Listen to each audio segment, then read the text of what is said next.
กันและบรรเทาสาธารณภัยแห่งชาติเป็นประธานการประชุมเพื่อติดตามและเตรียมความพร้อมรับสถานการณ์อุทกภัยในช่วงฤดูฝนปี 2565 โดยผ่านระบบวิดีโอคอนเฟอเรนซ์ไปยัง 76 จังหวัดทั่วประเทศจากกรมป้องกันและบรรเทาสาธารณภัยซึ่งพลเอกอนุพงศ์กล่าวว่า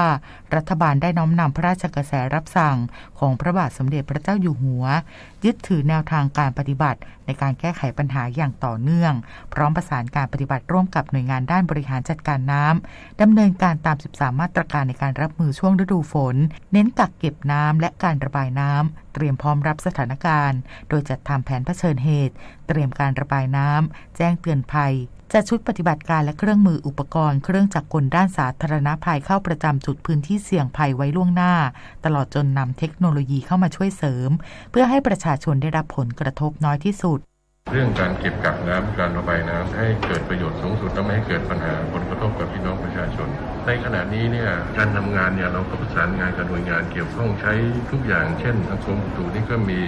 การพยากรณ์ที่ดีของกิสดาเราก็ทำงานร่วมกันเพราะฉะนั้นเราก็จะรู้ในเรื่องน้ำเนี่ยสามารถที่จะพยากรณ์ได้พอสมควรกรุงเทพมหานครนี่ก็มีเรดาร์ฝนสามารถรู้ในประมาณ 2-3 ชั่วโมงว่าจะตกที่ใดเราก็มีการใช้ข้อมูลการใช้เครื่องมือที่มีเทคโนโลยีเนี่ยช่วยบริหารจัดการน้ำด้วยนอกจากนี้ได้เน้นย้ำผู้ว่าราชการจังหวัดประชุมหารือร่วมกับองค์กรปกครองส่วนท้องถิ่นเร่งกำจัดสิ่งกีดขวางในท่อระบายน้ำและทางน้ำเพิ่มประสิทธิภาพการระบายน้ำกรณีฝนตกหนักและฝนตกสะสมในพื้นที่รวมถึงกำหนดพื้นที่ชุมชนและบริเวณจุดที่ประสบปัญหาน้ำท่วมบ่อยครั้งประสานการปฏิบัติติดตั้งเครื่องสูบบริเวณจุดเสี่ยงเพื่อแก้ไขปัญหาอุทกภัยได้อย่างตรงจุดและมีประสิทธิภาพทั้งนี้จากข้อมูลพื้นที่เสี่ยงอุทกภัยปภ.ได้จัดเครื่องจักรสาธารณภัยประจำในพื้นที่เสี่ยงอุทกภัยแล้ว24จังหวัดพนิษฐ์ นาฏ ขวัญแสนสุขรายงานคณะรัฐมนตรีเห็นชอบมาตรการด้านเศรษฐกิจที่สำคัญหลายเรื่องเพื่อกระตุ้นเศรษฐกิจหลังสถานการณ์โควิด -19 คลี่คลายการประชุมคณะรัฐมนตรีวันนี้มีพลเอกประยุทธ์จันทร์โอชานายกรัฐมนตรีและรัฐมนตรีว่าการกระทรวงกลาโหมเป็นประธานโดยนางสาวรัชดาธนาดิเรกรองโฆษกประจำสำนักนายกรัฐมนตรีเปิดเผยว่าที่ประชุมคณะรัฐมนตรีเห็นชอบปรับเงื่อนไขการปล่อยสินเชื่อโครงการสินเชื่อเพื่อที่อยู่อาศัยแห่งรัฐหรือโครงการบ้านล้านหลังระยะที่2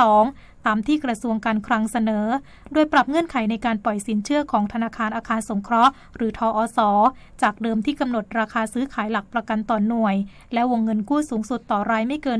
1,200,000 บาทปรับเป็นไม่เกิน 1,500,000 บาทเพื่อสนับสนุนให้ประชาชนผู้มีรายได้น้อยมีที่อยู่อาศัยเป็นของตนเอง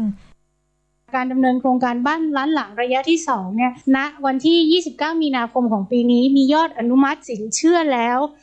12,007 รายค่ะเป็นจำนวนเงิน 12,081 ล้านบาทจากกรอบวงเงินของโครงการทั้งหมดคือ 20,000 ล้านบาททั้งนี้กรอบวงเงินที่ยังเหลืออยู่อีก 9,718 ล้านบาทธนาคารอาคารสงเคราะห์ก็จะเดินหน้าปล่อยกู้ให้กับพี่น้องประชาชนนะคะแต่ว่าเพื่อให้สอดคล้องกับสภาพความเป็นจริงครม.ก็เลยเห็นชอบที่จะปรับเงื่อนไขโครงการจากเดิมวงเงินกู้สูงสุดต่อรายต่อหลักประกันคือไม่เกิน 1,200,000 บาทครั้งนี้ก็ขยายให้เป็นไม่เกิน 1,500,000 บาทขณะเดียวกันคณะรัฐมนตรีเห็นชอบอนุมัติออกหนังสือเดินทางให้นักท่องเที่ยวชาวซาอุดีอาระเบียเข้ามาท่องเที่ยวในประเทศไทยได้30วันโดยไม่ต้องขอวีซ่านับเป็นความสำเร็จจากการฟื้นฟูความสัมพันธ์ระหว่างไทยซาอุดีอาระเบียในรอบ32ปีนางสาวไตรสุรีไตรสรณกุลรองโฆษกประจำสำนักนายกรัฐมนตรีกล่าวว่าหลังจากไทยและซาอุดีอาระเบียปรับความสัมพันธ์ทางการทูตระหว่างกันให้กลับสู่ระดับปกติอย่างสมบูรณ์ทำให้มีชาวซาอุดีอาระเบียเดินทางมาท่องเที่ยวในไทยมากขึ้นจากเดิมที่รัฐบาลซาอุดีอาระเบียอนุมัติให้เดินทางมายังประเทศไทยปีละประมาณ 30,000 คนเพิ่มขึ้นเป็นปีละ 100,000 ถึง 150,000 คนชาวซาอุดีอาระเบียถือเป็นนักท่องเที่ยวคุณภาพมีการใช้จ่ายสูงและมักเดินทางมาเป็นครอบครัวขนาดใหญ่คาดว่าจะสามารถสร้างรายได้ให้กับประเทศไทยไม่ต่ำกว่า 5,000 ล้านบาทต่อปี ใครถือพาสปอร์ตซาอุก็สามารถเข้าไทยได้โดยไม่ต้องขอวีซ่าทั้งนี้ก็เป็นผลมาจากการที่นายกรัฐมนตรีนะคะได้เดินทางไปเยือนซาอุดิอาระเบียอย่างเป็นทางการแล้วก็ทั้งสองฝ่ายได้ปรับระดับความสัมพันธ์กันให้อยู่ในระดับปกติอย่างสมบูรณ์ผลการหารือที่สำคัญก็คือการส่งเสริมการติดต่อระหว่างประชาชนทำให้มีชาวซาอุดิอาระเบียเดินทางเข้ามาท่องเที่ยวในประเทศไทยเพิ่มมากขึ้นจากเดิมนะคะปีละประมาณ 30,000 คนก็จะเพิ่มขึ้นเป็นปีละประมาณ 100,000 ถึง 150,000 ก็คาดว่าจะสร้างรายได้ให้กับประเทศไทยไม่ต่ำกว่า 5,000 ล้านบาทต่อปีนอกจากนี้คณะรัฐมนตรียังมีมติเห็นชอบให้ไทยเข้าร่วมเจรจาจัดทำความตกลงการค้าเสรีกับสมาคมการค้าเสรีแห่งยุโรปหรือ EFTA พร้อมเห็นชอบกรอบข้อตกลงเพื่อใช้เป็นแนวทางในการเจรจาจัดทำความตกลงการค้าระหว่างกันซึ่งทั้งสองฝ่ายจะเริ่มเจรจาในวันที่ 20 มิถุนายนนี้ตามที่กระทรวงพาณิชย์เสนอสำหรับ EFTA ประกอบด้วยสมาชิก 4 ประเทศได้แก่สวิตเซอร์แลนด์นอร์เวย์ไอซ์แลนด์และลิกเทนสไตน์เป็นตลาดที่มีศักยภาพและมีความสนใจที่จะทำความตกลงการค้าเสรีกับไทยปัจจุบันมีข้อตกลงการค้าเสรีหรือ FTA 14 ฉบับครอบคลุม64%ของการค้าทั้งหมดของประเทศหากไทยเข้าร่วมความตกลงการค้ากับ EFTA จะเป็นประโยชน์ในการส่งออกสินค้าและการลงทุนไปยังกลุ่มประเทศ EFTA ได้มากขึ้นส่งผลให้เกิดการขยายตัวทางเศรษฐกิจทำให้ GDP ขยายตัว0.179 ต่อปีได้ดุลการค้าเพิ่มขึ้นกว่า 2,200 ล้านบาทนิตยาคุณสิมรายงานค่ะนายกรัฐมนตรีกำชับควบคุมการใช้กัญชากัญชงให้ถูกต้องหลังปลดล็อกออกจากยาเสพติดประเภท 5 ตั้งแต่วันที่ 9 มิถุนายนนี้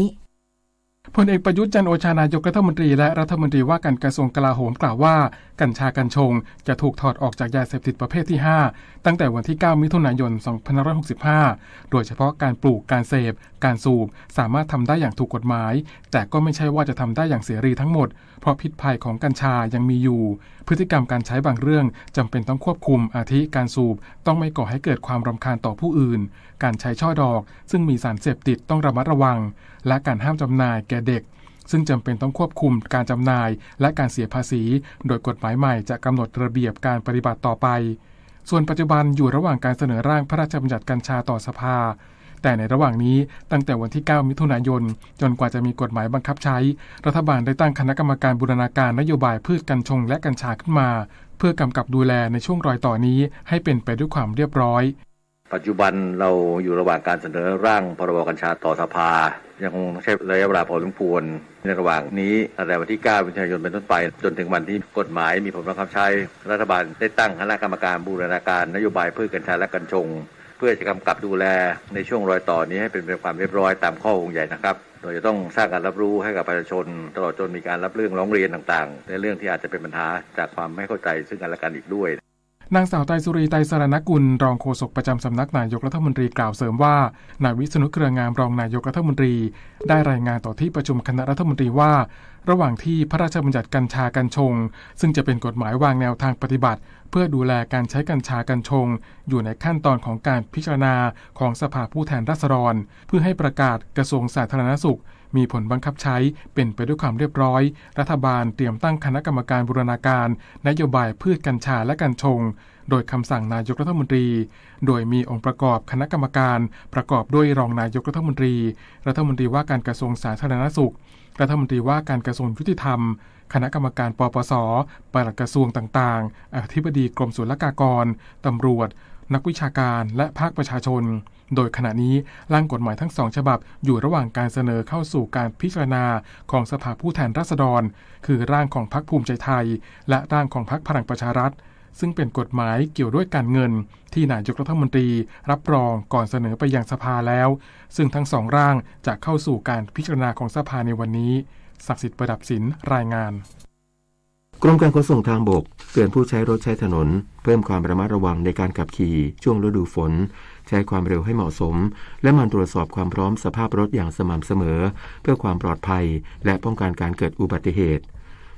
นายเสกสมอัครพันธ์รองอธิบดีกรมการขนส่งทางบกและโฆษกกรมการขนส่งทางบกเปิดเผยเพื่อป้องกันและลดความเสี่ยงจากอุบัติเหตุที่อาจเกิดขึ้นบนท้องถนนในช่วงฤดูฝนกรมการขนส่งทางบกแนะนำให้ผู้ขับขี่รถเพิ่มความระมัดระวังในการขับขี่ขณะฝนตก และมันตรวจสอบความพร้อมของรถอย่างสม่ำเสมอโดยเฉพาะที่ปัดน้ำฝนเพื่อทัศนวิสัยในการมองเห็นที่ชัดเจนยางรถต้องมีสภาพดีไม่สึกหรอสามารถยึดเกาะถนนและรีดน้ำได้ดีเมื่อต้องขับรถขณะที่มีฝนตกหรือถนนเปียกลื่นและเช็คระบบไฟรถต้องมีแสงไฟส่องสว่างทุกดวงและที่สำคัญขณะฝนตกผู้ขับขี่ต้องใช้ความเร็วให้เหมาะสมกับทัศนวิสัยการมองเห็นหากรถขับด้วยความเร็วสูงเมื่อยางปะทะกับน้ำที่ขังบนพื้นผิวจราจรอาจทำให้รถเกิดอาการเหินน้ำไม่ยึดเกาะถนนจนไม่สามารถควบคุมรถได้ซึ่งเป็นสาเหตุให้เกิดอุบัติเหตุที่รุนแรงได้สำหรับรถจักรยานยนต์หากฝนตกหนักควรหาที่จอดที่เหมาะสมและปลอดภัยและรอจนฝนเบาลงก่อนที่จะออกเดินทางต่อวันนี้มูลนิธิแพทย์อาสาสมเด็จพระศรีนครินทราบรมราชชนนีหรือพอสวจะออกให้บริการประชาชนในพื้นที่จังหวัดสกลนครที่หมู่16โรงเรียนเพียพิทยาพัฒน์ตำบลหนองบัวสิมอำเภอคำตากล้าส่วนหน่วยธนกรรมเคลื่อนที่เพื่อประชาชนได้โอกาสพอสวจะออกให้บริการประชาชนในพื้นที่จังหวัดเชียงใหม่ที่หมู่9โรงเรียนบ้านแม่ยาง5สาขาบ้านเด่นห้อมที่หมู่10บ้านหนองทริสูในตำบลบ่อแก้วอำเภอเสมิงจึงขอเชิญชวนประชาชนในพื้นที่ดังกล่าวไปรับบริการโดยไม่เสียค่าใช้จ่ายใดๆต่อจากนี้ไปขอเชิญรับฟังไทยคู่ฟ้าค่ะพลเอกประยุทธ์จันทร์โอชานายกรัฐมนตรีลงพื้นที่ติดตามความคืบหน้าการพัฒนาท่าเทียบเรือริมแม่น้ำเจ้าพระยาสู่การเป็นท่าเทียบเรืออัจฉริยะณท่าเรือสาทรและท่าเรือท่าช้างในวันนี้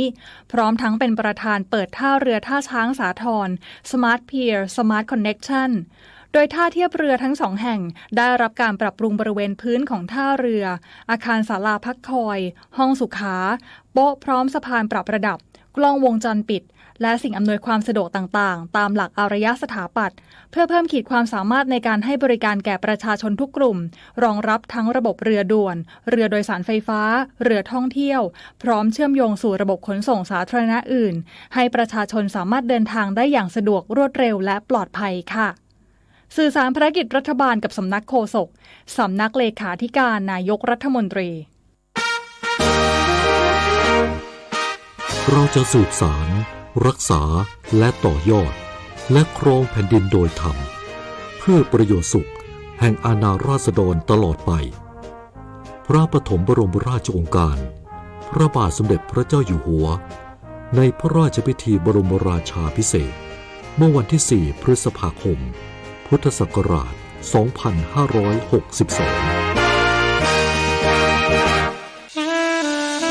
ข้าราชการต้องแยกเรื่องส่วนตัวออกจากตำแหน่งหน้าที่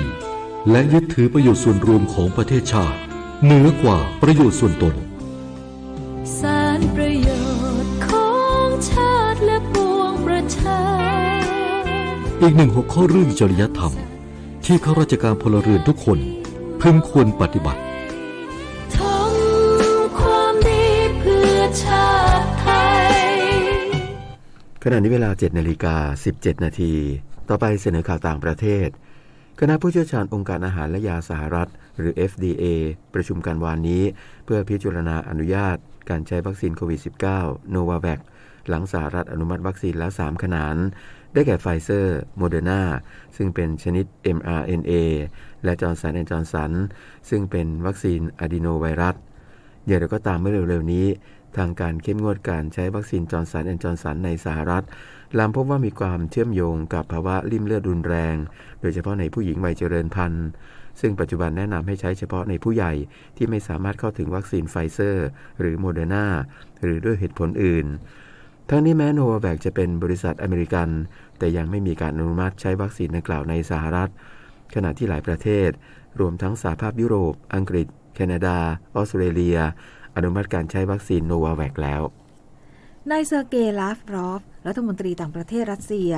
เริ่มการเยือนตุรกีเป็นเวลา2 วันเมื่อวานนี้เพื่อเจรจาเรื่องการกลับมาส่งออกธัญพืชจากยูเครนอีกครั้งหลังต้องระงับไปตั้งแต่รัสเซียปฏิบัติการพิเศษทางทหารในยูเครน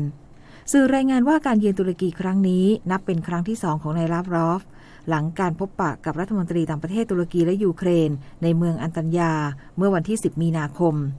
ทั้งนี้ตามคำร้องขอของสหประชาชาติตุรกีได้เสนอที่จะให้บริการนำทางทะเลจากท่าเรือยูเครนแม้ปัจจุบันจะมีทุ่นระเบิดซึ่งบางส่วนตรวจจับได้บริเวณใกล้ชายฝั่งตุรกีขณะที่ประเด็นหลักของการเจรจาครั้งนี้คือการเปิดเส้นทางปลอดภัยสำหรับเรือขนส่งธัญพืชยูเครนโดยเฉพาะเมล็ดธัญพืชและข้าวสาลีทูตสหรัฐกล่าววานนี้ว่าเกาหลีเหนือซึ่งเชื่อว่ากำลังเตรียมที่จะทดสอบอาวุธนิวเคลียร์ครั้งใหม่เพิกเฉยต่อการเสนอให้มีการหารือและการเสนอให้ความช่วยเหลือเพื่อบรรเทาสถานการณ์การระบาดของโรคโควิด -19 ในประเทศคำกล่าวดังกล่าวของนายซุงคิมผู้แทนพิเศษสหรัฐประจำเกาหลีเหนือมีขึ้นหลังเกาหลีเหนือทดสอบขีปนาวุธ8ครั้งเมื่อวันอาทิตย์และนายคิมยังกล่าวด้วยว่าเกาหลีเหนือไม่ตอบสนองการสื่อสารทั้งภาครัฐและเอกชนเป็นเวลาหลายเดือนเพื่อพยายามคลี่คลายสถานการณ์ตึงเครียด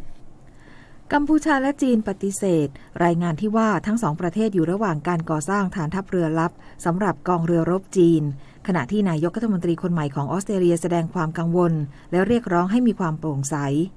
หนังสือพิมพ์วอชิงตันโพสต์รายงานโดยอ้างเจ้าหน้าที่ชาติตะวันตกที่ไม่ประสงค์ออกนามซึ่งกล่าวว่าฐานทัพเรือเรียมของกัมพูชา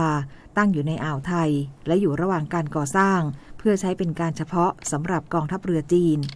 ด้านรองนายกรัฐมนตรีกัมพูชาปฏิเสธรายงานดังกล่าวระหว่างพูดคุยโทรศัพท์กับรัฐมนตรีต่างประเทศออสเตรเลียว่าเป็นการกล่าวหาโดยไม่มีมูลต่อไปรับฟังข่าวกีฬาค่ะผลฟุตบอลโลก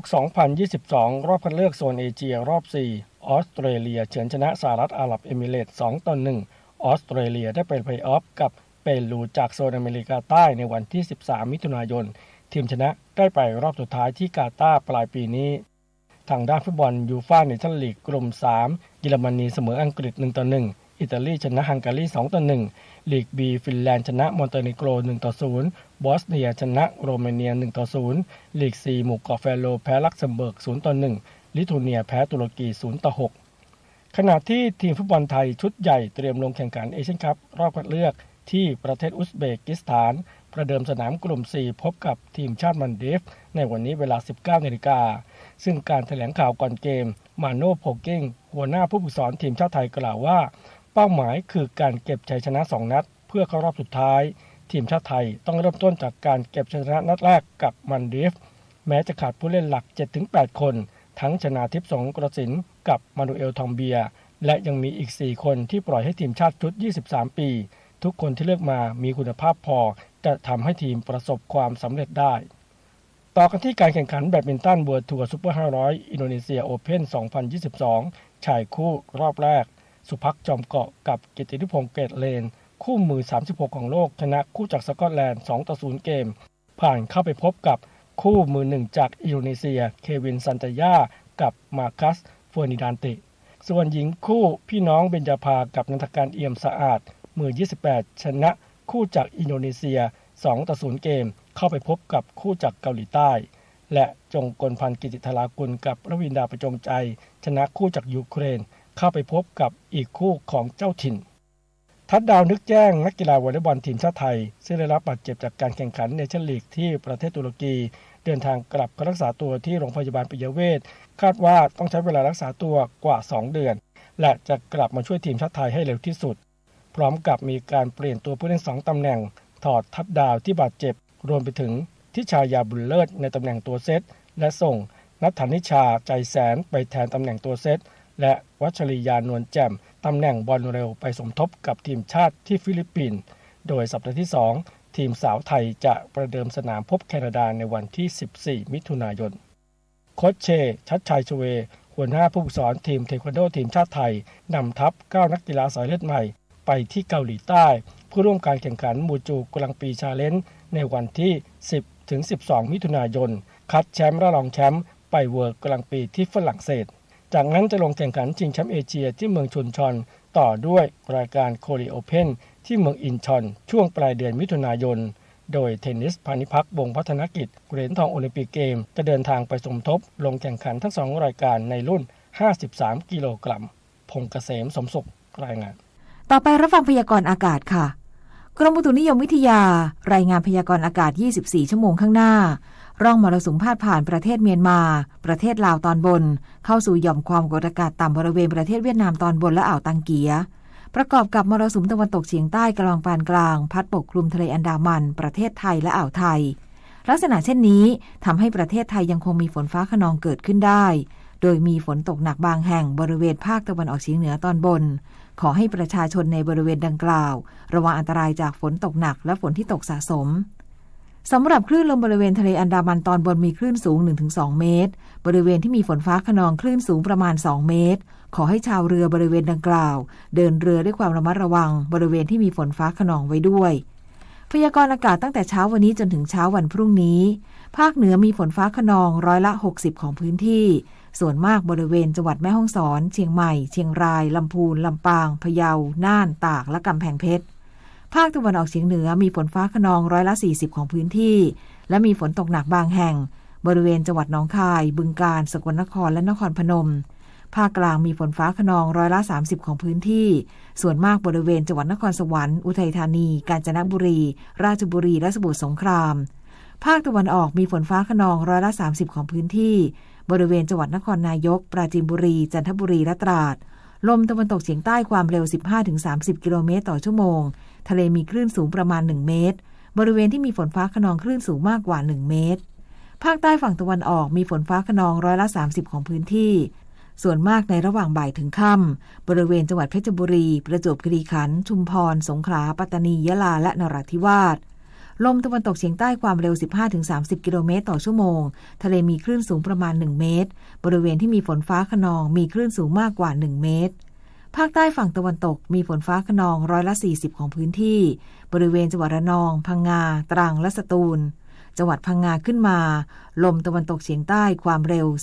15-35 กิโลเมตรต่อชั่วโมงทะเลมีคลื่นสูง 1-2 เมตรบริเวณที่มีฝนฟ้าคะนองคลื่นสูงประมาณ2เมตรตั้งแต่จังหวัดภูเก็ตลงไปลมตะวันตกเฉียงใต้ความเร็ว 15-30 กิโลเมตรต่อชั่วโมงทะเลมีคลื่นสูงประมาณ1เมตรบริเวณที่มีฝนฟ้าคะนองคลื่นสูงมากกว่า1เมตรกรุงเทพมหานครและปริมณฑลมีฝนฟ้าคะนอง30%ของพื้นที่ส่วนมากในระหว่างบ่ายถึงค่ำสภาวะระดับน้ำในแม่น้ำเจ้าพระยาที่หน้ากองบัญชาการกองทัพเรือคำนวณโดยกรมอุทกศาสตร์กองทัพเรือวันนี้น้ำขึ้นเต็มที่เวลา 1:57 นาทีสูงกว่าระดับทะเลปานกลาง93เซนติเมตรน้ำลงเต็มที่เวลา 18:27 นาทีต่ำกว่าระดับทะเลปานกลาง57เซนติเมตรวันนี้ที่ประภาคารกาญจนาภิเษกแหลมพรหมเทพจังหวัดภูเก็ตดวงอาทิตย์ตกเวลา 18:43 นาทีกรุงเทพมหานครดวงอาทิตย์ตกเวลา 18:44 นาที1นาทีกับกปท.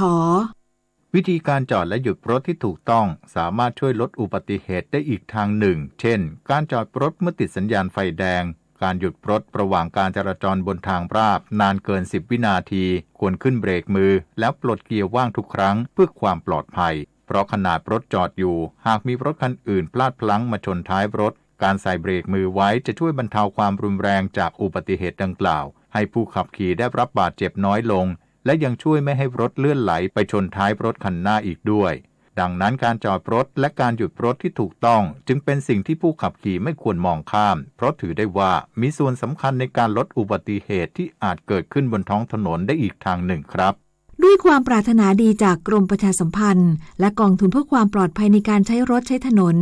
กรมการขนส่งทางบกกระทรวงคมนาคมรู้รักภาษาไทยโดยความร่วมมือของสำนักงานราชบัณฑิตยสภาและกรมประชาสัมพันธ์วันนี้เสนอคำว่าโอปะปาติกะโอปะปาติกะเขียนสระโอปอปลาปอปลาสระอาตอเต่าสระอิกอไก่สระอะเป็นคำมาจากภาษาบาลีแปลว่าผู้เกิดผุดขึ้นเช่นมีคนเข้าใจว่าโอปะปาติกะเป็นพวกสัมภเวสีแต่ความจริงแล้วโอปะปาติกะเป็นชื่อของการกำเนิดอย่างหนึ่งโอปะปาติกะหมายถึงประเภทหนึ่งในการเกิดของสัตว์โลก4ประเภทได้แก่ชลาพุชะ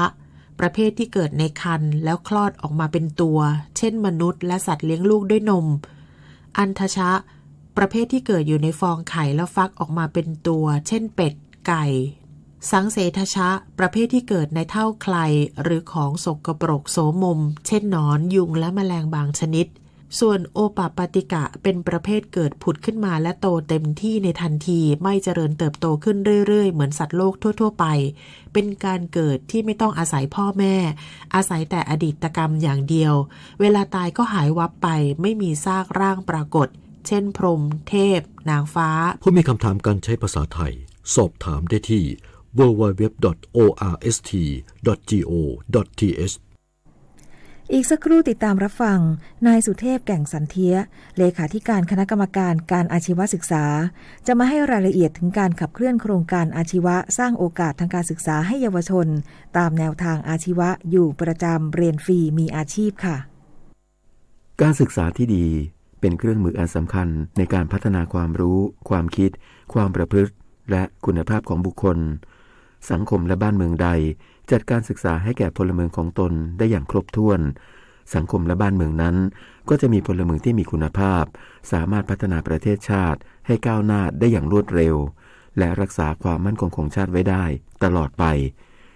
พระบรมราโชวาทพระบาทสมเด็จพระเจ้าอยู่หัวสุทธิวรรณภัทรปัญจศรีบรรณาธิการข่าวรัชดาตรงดีและสัญลักษณ์เจริญเปี่ยมอ่าน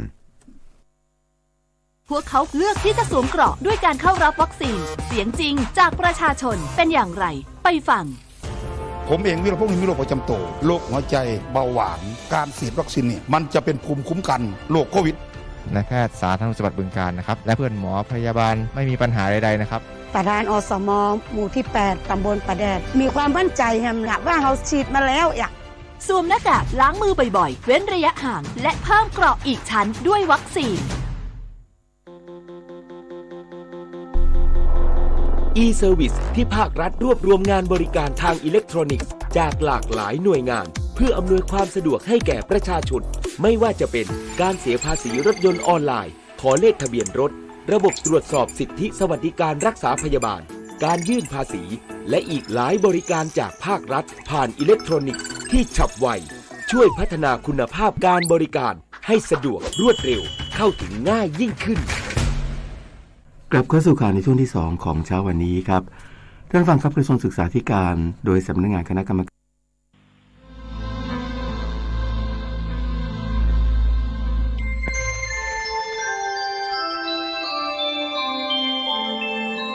ขณะนี้ท่านกำลังฟังสถานีวิทยุกระจายเสียงคลื่นเพื่อการศึกษาพระพุทธศาสนาและวัฒนธรรมระบบ FM 104.5 เมกะเฮิรตซ์ออกอากาศณวัดฝายหินตำบลสุเทพอำเภอเมืองจังหวัดเชียงใหม่โทรศัพท์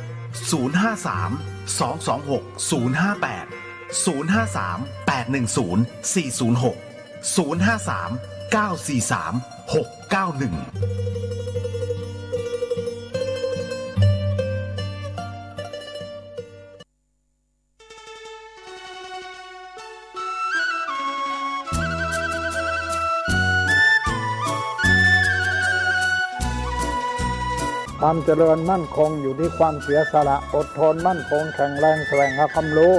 ต่อสู้กับศักดิ์กำจัดสิ่งเสพติดเสริมสร้างชีวิตพอมีพอเพียงพระบาทสมเด็จพระเจ้าอยู่หัวท่านรับสั่งให้ใช้ชีวิตพอมีพอเพียงเราก็อยู่กันได้เพราะฉะนั้นคนไทยต้องสมัครสมานสามัคคีหันหน้าเข้าหากันปรึกษาหากันรักกันฉันพี่น้องเราก็จะอยู่ได้เพราะเวลานี้ยุคโลกาภิวัตน์มันจะมีการเปลี่ยนแปลงทางขนบธรรมเนียมจริตประเพณีบางสิ่งบางอย่างก็ขอให้นึกถึงบรรพบุรุษของชาติว่าบรรพบุรุษปู่ย่าตายายเราได้สั่งสมอบรม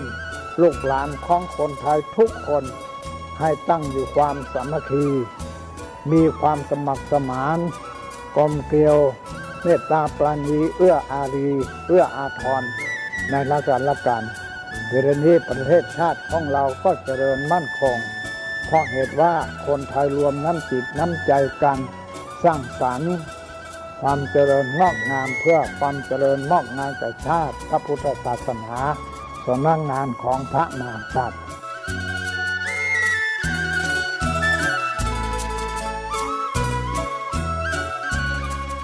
ธรรมะข้อคิดจากพระเดชพระคุณท่านเจ้าคุณพระเทพวิสุทธิคุณด้วยความปรารถนาดีจากสถานี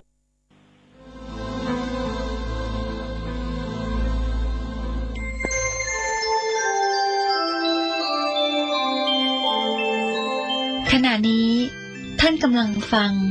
สถานีวิทยุกระจายเสียงพระพุทธศาสนา FM 104.5 เมกะเฮิรตซ์เรื่องร้องพ้องฟ้าสืบสานนานมาล้านนาแดนไทยวัดพระบาทอุดมน้ำบ่อสาวาเล่าขานกันมานานไกลศาสนายิ่งใหญ่ของชนชาวไทยพระพุทธบาทจำลองของพระสัมมาศาสดาพุทธบูชากราบไหว้องค์พระเจ้าฝางอุดมศิลป์ผู้สร้างสรรค์มานานไกลนามอุดมก้องไปสมในฉายาก่อนเป็นวัดร้างโบราณสืบสาน2524พระมหาราชครู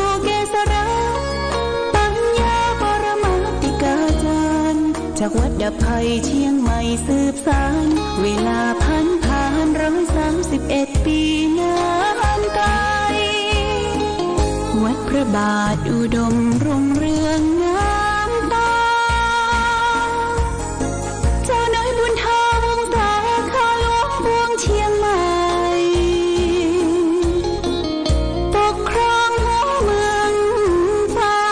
ทุ่มเทแรงกายแรงใจชาติพันธุ์รวมใจรักษามัคคี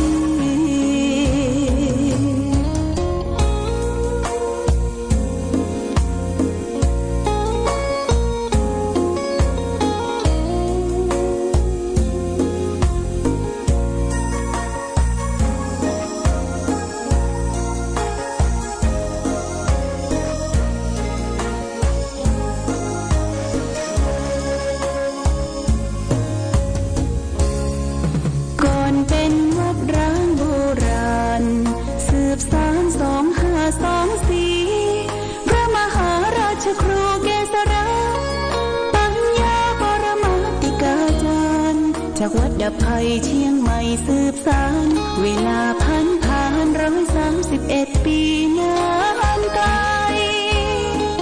วัดพระบาทอุดมรุ่งเรืองงามตา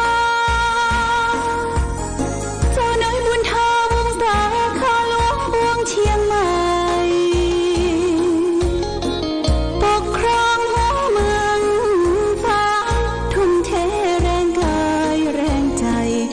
ชาติพันธุ์รวมใจ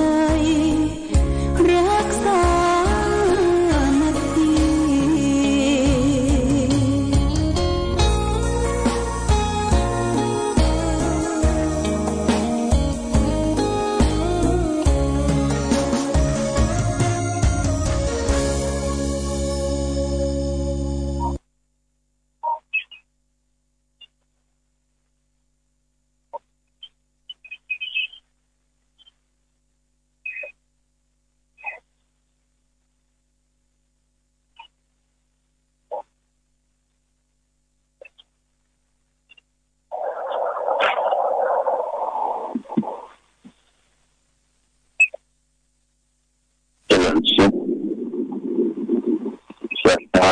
สาธุชนญาติโยมท่านพุทธบริษัททั้งหลายวันนี้รายการธรรมะประทีปสองตาก็ได้มาพบปะกับแม่พี่น้องศรัทธาสาธุชนญาติโยมกันกระทั่งวันนี้เป็นวันพุธที่8 เดือนมิถุนายนพุทธศักราช2565ซึ่งตรงกับเดือน9เหนือเดือน7ใต้ขึ้น9ค่ำญาติโยมปฏิบัติเดือน9เหนือขึ้น9ค่ำ99เดือน9เหนือขึ้น9ค่ำ ญาติโยมสาธุชนทั้งหลายวันนี้ก็มีกิจการหลายอย่างหลายที่อย่างเช่นที่วัดพระเจ้าหลวงดอยโหดโทก็จะมีการประเพณีส่งน้ำพระเจ้าหลวงดอยโหดโทตอนเจ้าในญาติโยมก็วันเกิดก็พากันไปร่วมกันทำบุญสุนทานพี่น้องใกล้เคียงอำเภอชัยประการปากแต่อายก็ทางคณะสงฆ์ในชาติการก็ร่วมกันจัดตอนบ่ายก็จะมีแข่งขันปกไฟในญาติโยมกันแข่งขันปกไฟขึ้นเพื่อสืบสานประเพณีที่ได้ทำกันสืบสานกันมาตั้งแต่โบราณกาลแล้วก็วันนี้ก็ที่วัดชยาลาแม่ใจญาติโยมชยาลาแม่ใจตำบลเวียงก็จะมีการส่งน้ำพระธาตุวัดพระยารามแม่ใจตำบลเวียงเขต3ก็หลวงพ่อคงจะไม่ได้ไปร่วมเพราะว่าจะอยู่ในช่วงของการเดินทางขณะที่ออกรายการมาดูบ้านเฮาพ่อแม่พี่น้องตอนนี้อยู่ในตัวอำเภอเมืองจังหวัดพิจิตรจังหวัดพิจิตรจะใกล้ๆกับวัดท่าหลวงจังหวัดพิจิตรแต่ว่าท้องถิ่นก็ฝนมันก็ตกญาติโยมครึ้มฟ้าครึ้มฝนก็คืนที่แล้วก็ได้พักที่ใกล้ๆนะระยะทางประมาณ70 กิโลก่อนจะถึงจังหวัดพิจิตรเมื่อเดินทางมาตั้งแต่ว่าก็กลางคืนก็ไม่อยากเดินทางเข้าพักสถานที่แล้วก็ตีห้าล้างหน้าล้างตาไหว้พระสวดมนต์เสร็จเรียบร้อยแล้วก่อน6 โมงก็เดินทางมาถึงจังหวัดพิจิตรหลังจากได้ฉันเช้าที่ดีเดี๋ยวเราจะเดินทางต่อไปอาจจะถึงบ้านเราในค่ำก็ได้ญาติโยมนะค่ำกว่าวันนี้ถึงแม่จะค่ำต่อยจะตามไปดูบกไฟที่พระเจ้าหลวงตั้งประธานโอเทสดูที่โชเฟอร์จะต้องขับรถตามทางญาติโยมทั้งสาธุชนทั้งหลายการได้ไปทัศนศึกษาได้ไปดูท้องถิ่นเกี่ยวภาคอีสานหลายๆจังหวัดอุบลจังหวัดอำนาจเจริญจังหวัดร้อยเอ็ดญาติโยมไปที่ผ่านพ้นมาตอนนี้เดี๋ยวมาถึงภาคเหนือตอนบนมาถึงจังหวัดพิจิตรสภาพท้องถิ่น2 ตลาดด้านกลางถนนก็เขียวชะอุไปทั่วเป็นการลงนากันแล้วเนี่ยประเดี๋ยวนี้นะปลูกข้าวกล้าได้นากันส่วนมากทางภาคอีสานนะว่าเนี่ยเพื่อจะลงนาแบบนาหวานอย่าหยบนาหวานเพราะว่าที่ของเพื่อนนี่ก็บางทีก็มันเป็นที่แคบๆกว้างและก็สภาพท้องถิ่นการรักษาต้นไม้ไว้ดีต้นไม้เหนียวการต้นการนาและการคัดนาก็ดีไถนาก็ดีเนี่ยต้นบะลมไม้รักษาต้นไม้ไว้ไม้มันเป็นที่อยู่ของกบของหนูของสรรพสัตว์ทั้งหลายและไม้ยังได้เป็นประโยชน์กิ่งแห้งกิ่งก้านต่างๆพอมันแก่มันร่วงโรยมันล้มลงมาก็เอามาทำแต่หัวญาติโยมนะอันนี้คือสภาพท้องถิ่นที่ผ่านพ้นมาวัดวาอารามที่หลายวัดในญาติโยมส่วนมากข้างกำแพงวัดเปิดจะทำเจดีย์บรรจุอาทิเจดีย์น้อยเนี่ยกูเอาไว้ในกำแพงเอาอาทิของบรรพบุรุษของพ่อของแม่กระดูกนะเอาไปไว้ที่วัดที่วา ถึงหลังจากที่ท่านได้ถึงแก่กรรมที่กรรมไปแต่จากการทำจบแล้วลูกหลานบริวารญาติมิตรก็เอากระดูกอัฐิของพ่อแม่บรรพบุรุษไปไว้ที่วัดเพื่อถึงประเพณีหนึ่งสำเร็จเขาก็จะพากันไปไหว้ไปสาไปบังสกุลที่บนตู้เจ้าพระสงฆ์ไปบังสกุลที่วัดที่เอาอาทิกระดูกไปทุกวัดญาติโยมก็จะทำกันด้วยคือดีเป็นของแต่ว่าแต่ก็มีแต่ว่าดีนะมันจะทำไว้ในกำแพงทำให้คนไปเข้าวัดตลอดจะอยู่กับคนไปวัดตลอดแล้วก็ถือว่าการเข้าวัดนั้นเป็นการที่ลูกหลานได้เข้าวัดศึกษาเจตนารมณ์ของบรรพบุรุษของพ่อของแม่แต่ยึดถือไปเข้าวัดษาออกวัดษาก็ไปไหว้ครูพ่อครูแม่แล้วก็เป็นบนพระเจ้ามาจักปักตะกูลอาทิกระดูกได้เป็นสิ่งที่น่าอนุโมทนานะถึงแม้ว่าเอาที่ว่ามันจะคับแคบคือจะคับแคบจะเต็มไปด้วยกูของพ่อของแม่นั่นก็เป็นบรรพบุรุษที่เป็นสร้างวัดสร้างกว่าสร้างบ้านแต่เมืองให้เราได้อยู่ได้สืบสานแต่ต่างกับบ้านเราเนี่ยบ้านเรานี่มักจะเอาอัฐิ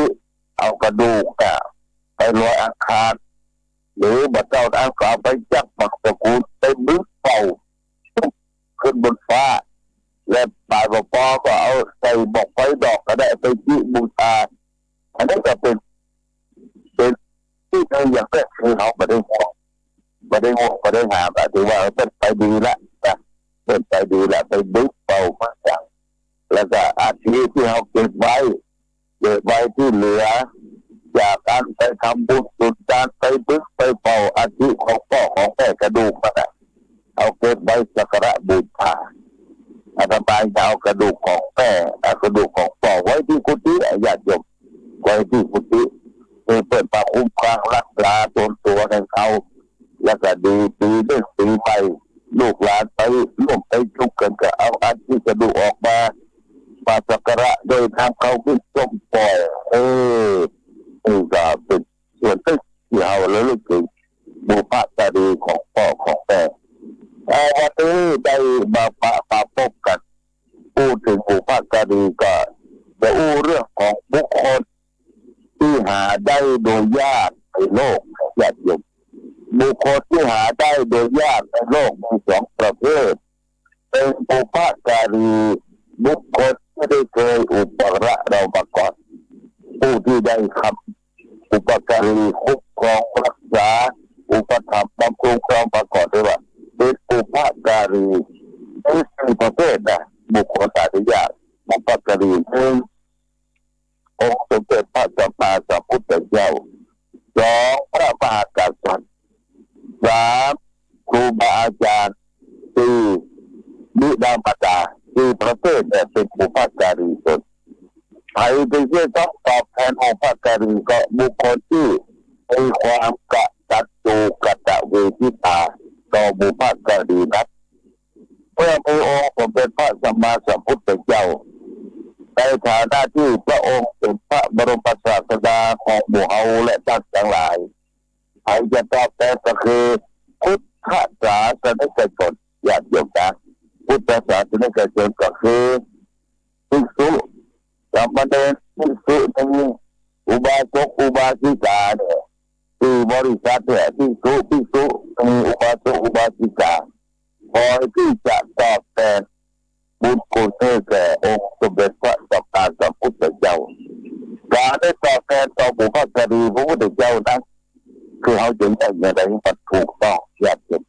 ก็คือโดยการบูชาทั้งสองสถานเป็นเรียกว่าอาภิสบูชาด้วยอาภิคือสิ่งของบูชาประการที่สองนั่นก็คือธรรมปฏิบูชาด้วยการปฏิบัติธรรมตามหลักธรรมคำสอนของพระพุทธเจ้าญาติโยมอย่างที่เราได้ทำกันแต่เราเจ้าพุทธทั้งหลาย ไปวัดไปวาเอาดอกไม้ธูปเทียนไปสักการะบูชาจุดธูปจุดเทียนกล่าวคำไหว้สาคุณพระพุทธเจ้าพระธรรมพระสงฆ์เรียกว่าการบูชาอย่างนั้นเรียกว่าอาภิสบูชาบูชาที่ประเสริฐล้ำเลิศนั่นก็คือธรรมะปฏิบูชาบูชาด้วยเอาหลักธรรมพระพุทธเจ้ามาประพฤติปฏิบัติเช่นว่าหลักธรรมกับสอนหลักใจพระพุทธเจ้าสอนให้เราเนี่ยให้เว้นชั่วให้ทำดีแล้วก็ทำจิตใจให้ตนเองให้สงบเว้นชั่วทำดีทำจิตใจของตนเองให้สงบนี่เป็นหลักธรรมคำสอนโอวาทของพระพุทธเจ้าประการต่อไปญาติโยมเมื่อเรารู้จักบูชาพระพุทธเจ้าแล้วต่อไปบุพการีประเภทที่สองก็คือพระมหากษัตริย์พระมหากษัตริย์นั้นสถาบันบ้านเมืองเรานี่ถือว่าเป็นสถาบันอันสำคัญตั้งแต่ยุคกรุงสุโขทัยกรุงศรีอยุธยากรุงกรุงรัตนโกสินทร์กรุงธนบุรีมาถึงปัจจุบันแต่กรุงรัตนโกสินทร์ไม่เคยว่างเว้นจากพระมหากษัตริย์เราก็ต้องเทิดทูนพระคุณของพระมหากษัตริย์โดยเป็นราษฎรที่ดีเป็นข้าราชการที่ดีเป็นผู้ประพฤติตนที่ดีอยู่ในพื้นแผ่นดินไทยพระมหากษัตริย์เราจะต้องตอบแทนต่อไปบุพการีประเภทสองที่หาได้ยากก็คือครูบาอาจารย์ครูบาอาจารย์ที่เป็นเชื่อมเป็นสอนเป็นบอกเป็นกล่าวเขาเนี่ยถือว่าเป็นที่ขุมทรัพย์ที่ทรัพย์สมบัติที่เขาสอนตั้งแต่ในโรงเรียนตั้งแต่ตอนตั้งแต่เป็นเด็กอนุบาลญาติโยมครูบาอาจารย์เป็นสอนตั้งแต่อนุบาลมานักเรียนชั้นประถมมัธยมป.ปลายตลอดถึงมหาวิทยาลัยจบมหาวิทยาลัยแล้วก็เขาก็มีครูบาอาจารย์เป็นที่เขาเคารพสักการะบูชาแต่ประกาศด้วยครูบาอาจารย์ที่สอนคาถาอาคมสอนศิลปะวิทยาการต่างๆสอนพรสอนรักสอนบูชาวัฒนธรรมประเพณีต่างๆนี่ก็ถือว่าเป็นครูบาอาจารย์ประกาศแต่ญาติโยมเพราะฉะนั้นคณะศิษยานุศิษย์ที่เขาได้รับเรียนศึกษายกมาแล้วก็จะไปลืมครูบาอาจารย์ที่บุญที่กลับไปก็จะไปลืมนึกถึงบุญคุณของท่านเอาคุณงามความดีของท่านมาประพฤติปฏิบัติเพื่อฟังคำสั่งสอนของครูบาอาจารย์สุดท้ายเนี่ยบุพการีของที่ใกล้ตัวเอาที่สุดก็คือพ่อแม่มีพระคุณต่อลูกต่อเต้าทุกที่จะขนาดนับญาติโยมวันนี้สิ่งใดที่จะมาทดแทนพระคุณของพ่อแม่คือมดเเที่ยงใดแต่ยิ่งใหญ่มหาศาลเป็นได้เปลี่ยนการไปว่าแม้จะเอาผืนฟ้ามาเป็นสมุทรเอาภูเขาทั้งโลกมาเป็นปากกา